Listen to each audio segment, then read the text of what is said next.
Samar's life was draped in a veil of silence that had never lifted since the passing of his wife.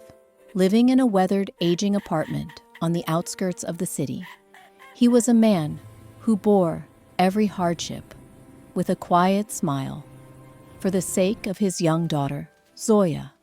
Yet, behind that smile lay a profound emptiness that bore witness to his crushing loneliness.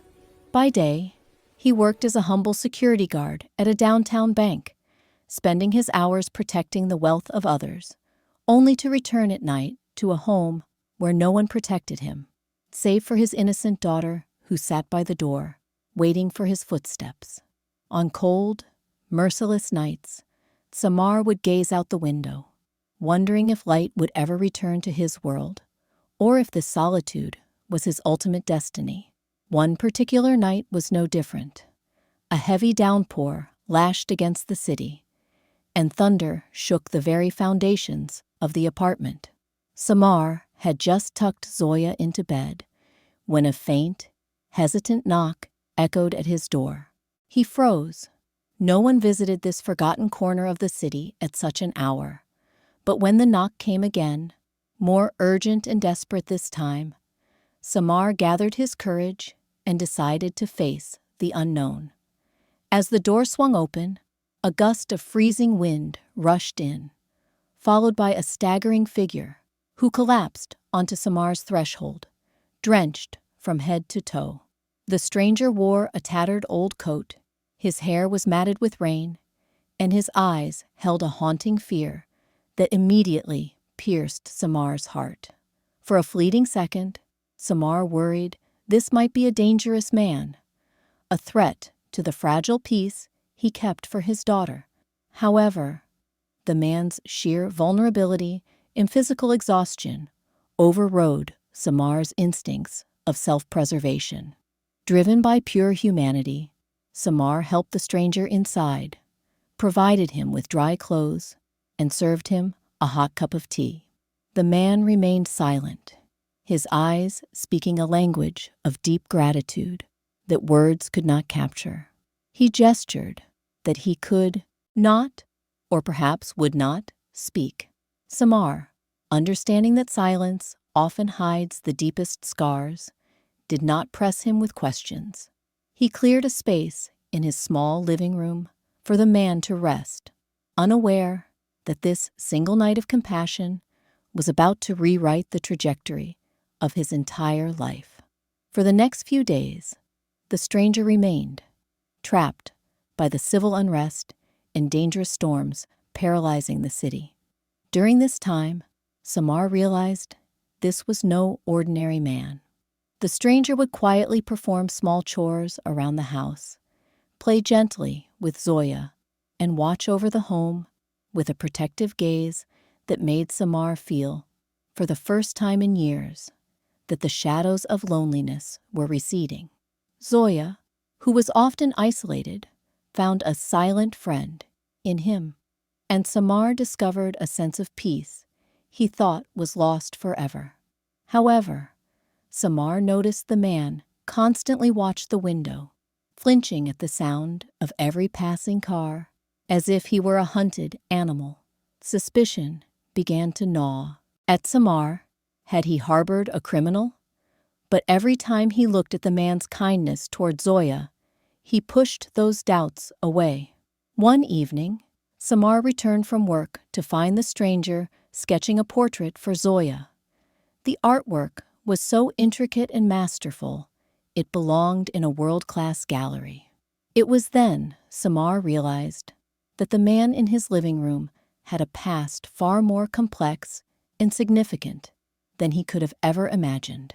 A week later, the city erupted in chaos. Police sirens wailed through the night, and every newspaper carried the face of a missing man, a world-renowned scientist and the CEO of a global tech giant who had vanished without a trace.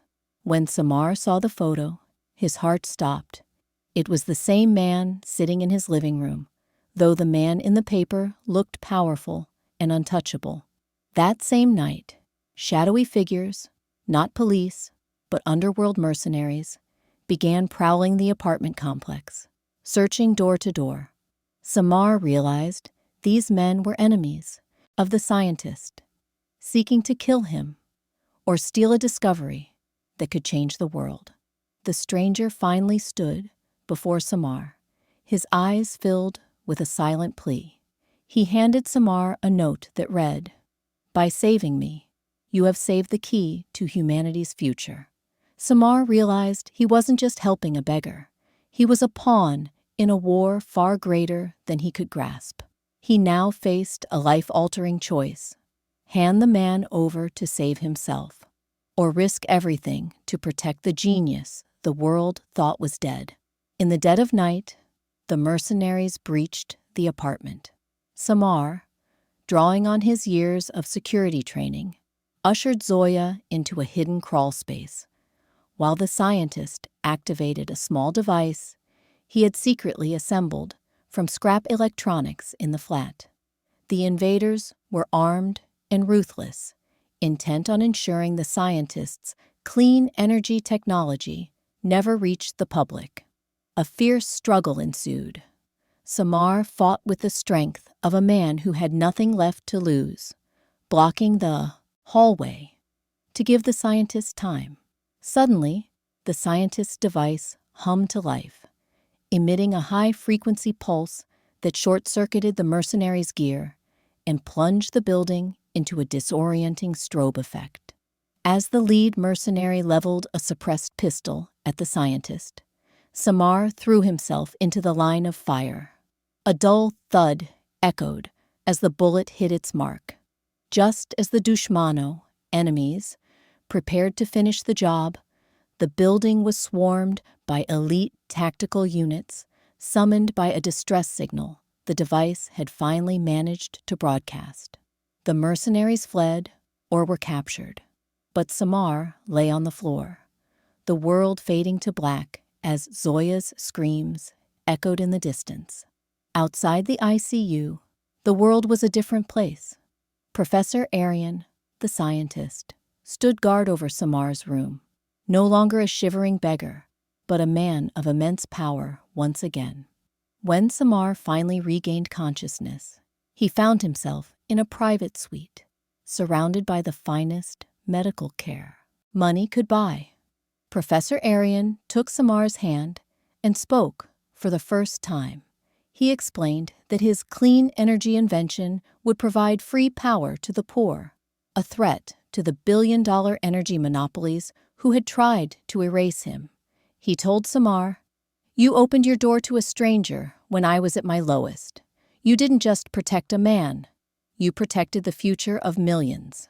Professor Arian revealed that he had spent years looking for a soul as pure as Samar's, to trust with his legacy. The security guard, who had spent his life protecting the wealth of others, was now being rewarded by the wealthiest man of all. Samar's life was completely transformed, but his heart remained as humble as ever. Professor Arian appointed Samar as the global head of security for his foundation and ensured Zoya would receive the finest education in the world. The old, lonely apartment was now a memory, replaced by a life of purpose and light. Samar often reflects on that stormy night, realizing that if he had kept his door locked, he would still be trapped in the shadows of his past. Professor Arian launched the Samar Foundation, an organization dedicated to helping the lonely and forgotten, proving that one small act of kindness can spark a global revolution. The story ends with a powerful lesson. Sometimes, the person we think we are protecting is actually the one who was sent to save us. In the economy of the universe, no act of mercy goes unpaid.